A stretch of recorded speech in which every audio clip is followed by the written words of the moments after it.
हरि भक्तन की, श्री वृंदावन धाम की, सतगुरुदेव भगवान की। श्रुति जी। राधे राधे। महाराज जी राधे राधे। महाराज जी, सामने वाला जब गुस्से में है तो मुझे कई बार ये समझ नहीं आता कि मुझे क्यों गलत कहता है सामने। क्योंकि हम गलत किए हैं, आज नहीं तो कल, तभी हमें गाली पड़ती है, तभी हमसे कोई गुस्सा होता है। वो व्यक्ति गुस्सा नहीं होता, हमारा कर्म उसकी खोपड़ी में बैठ के गुस्सा दिलवा करके और हमको गाली दिलवाता है। हमारे पाप का मार्जन होता है। सही पूछो, यहाँ कोई ऐसे भी नहीं कर सकता। अगर ऐसे कर रहा है तो हमारा कर्म है और उसको प्रेरित करके वो ऐसे करवा रहा है। हम चूंकि वर्तमान को केवल देख रहे हैं, भूत को तो देखा नहीं। जैसे ए भाई, अगर तुम इनके भूत के कार्य को जानो तो तुम यही कहोगे भगवान ने सही किया।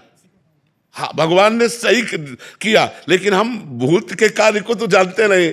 हम वर्तमान के दृश्य को देखते हैं। यहां जो भी हो रहा है, हम अपने कर्मों का भोग भोग रहे हैं। हम अपने अपने कर्मों का भोग भोग रहे हैं। जैसे पूर्व में हमारे द्वारा जो कर्म होता है वो अधिक रूप लेकर के हमें दंड देता है। तो इसमें कर्म विधान है, भगवान का नहीं। बोले भगवान ने उसको प्यार किया, नहीं, भगवान के वो भी प्यारे थे, ऐसा नहीं था। भगवान सब मम प्रिय सब मम उपजाए, पर कर्म प्रधान विश्व रचि राखा, और जो जस करे ताज फल चाखा। इसमें चूंकि कर्म हमारा भूत में होता है, भूत के पर्दे में, उसे हम देख नहीं पाते। और वर्तमान में जब दंड मिलता है तो लगता है भगवान बड़ा निर्दयी। हमारा अकेला लड़का था 20 साल का, उसको भगवान ने मार दिया। हमने क्या किया? भगवान की पूजा की, भगवान की आराधना की। भगवान ने हमारे साथ क्या किया? ये जीव भगवान पर अश्रद्धा कर लेता है, जबकि ऐसा नहीं है। वो बड़े कृपालु हैं, पर उसकी आयु ही कर्म के अनुसार इतनी थी। अब आप पूजा करो या ना करो, 20 साल में हो जाएगा। तो ये बातें समझनी है सत्संग के द्वारा कि हमको कोई अगर क्रोध करता है, कोई गाली देता है, तो कहीं ना कहीं वो हमारे किसी कर्म का मार्जन है। हम समझ नहीं पाते और नया कर्म कर बैठते। और अगर हम चुप सह जाए तो हमारे कर्म का मार्जन हो जाएगा, पर सहना बहुत कठिन है जी। मुक्ता जी कौशाम्बी से। राधा वल्लभ श्री हरिवंश। महाराज जी, आपके चरणों में कोटि कोटि प्रणाम। महाराज जी, क्या भौतिक कर्तव्यों को श्री जी को समर्पित करने मात्र से भगवत प्राप्ति संभव है? नहीं, नाम स्मरण करते हुए भौतिक कर्म को भगवत समर्पित करने वाला भगवत प्राप्ति कर लेगा। अगर नाम स्मरण नहीं है तो कर्म समर्पण से भगवत स्मृति नहीं है ना, तो सांसारिक स्मृति बनी रही ना, तो फिर कर्म तो सांसारिक ही हुआ ना। वो बात है स्मृति। यस्य स्मरण मात्रेण जन्म संसार बंधनात् विमुच्यते नमस्तस्मै विष्णवे प्रभु विष्णवे। स्मरण, भगवत प्राप्ति के लिए स्मरण की जरूरत है। अगर हमारी स्मृति संसार की है तो बंधन युक्त है, और अगर हमारी स्मृति अंतःकरण से भगवत स्मृति हो रही, वो मोक्ष का स्वरूप है। मन ही बंधन और मोक्ष का कारण है। विषय चिंतन करने वाला मन बंधन का कारण है, और भगवत चिंतन करने वाला मन मोक्ष का कारण है। यदि आपका चिंतन विषय चिंतन हो रहा है तो आप कुछ भी क्रियाएं करें, परिणाम में तो आपको बंधन प्राप्त होगा। अगर भगवत चिंतन हो रहा है और कर्म शास्त्रीय विधान के अनुसार हो रहे हैं तो भगवत प्राप्ति निश्चित है। फिर कर्म समर्पण से भगवत प्राप्ति हो जाएगी। नाम जब जरूर चाहिए। अगर भजन नहीं है तो बारी मथे घृत होए बरु, सिकताते बरु तेल, बिनु हरि भजन न भवतरी, या सिद्धांत अपेल। ये अटल सिद्धांत है। अगर भगवान का भजन नहीं करोगे तो संसार समुद्र से पार नहीं हो पाओगे। भजन जरूरी है। सिद्ध महापुरुष भजन करते हैं, साधक की बात क्या।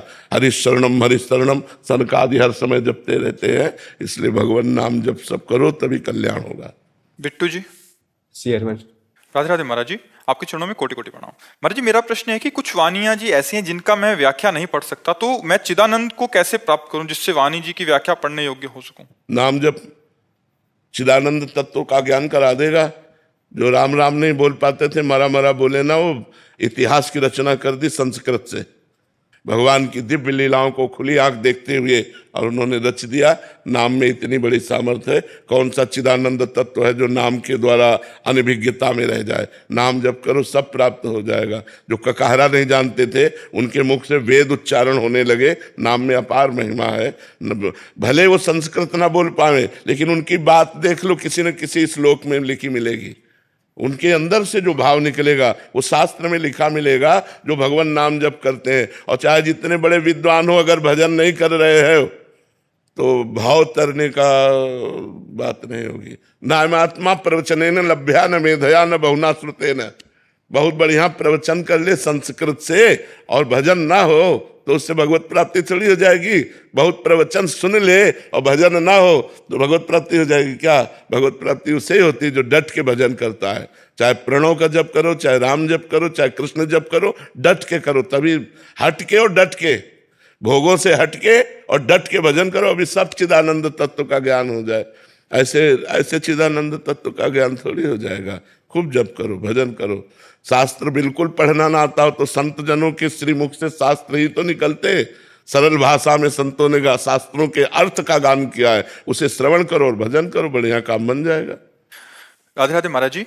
महाराज जी, आप कह रहे हैं कि आपका प्रश्न है कि ईर्ष्या करने वाला इतनी ईर्ष्या क्यों करता है? क्या ईर्ष्या में व्यक्ति किसी का इतना नुकसान भी कर सकता है? वो व्यक्ति दूसरे का जीवन पूरी तरह जो ईर्ष्या करता है वो दूसरे का नुकसान तो क्या कर पाएगा, उसका खुद नुकसान हो जाता है, उसका खुद पतन हो जाता है। उसे कोई दंड मिलेगा? और क्या, उसका खुद पतन हो जाता है। जो ईर्ष्या करता है, मत्सरता करता है, मत्सरत मेरे से आगे निकला जा रहा है, इस बात से जलता है, तो वो उसका नुकसान कर पाए न कर पाए, अपना नाश जरूर कर लेगा।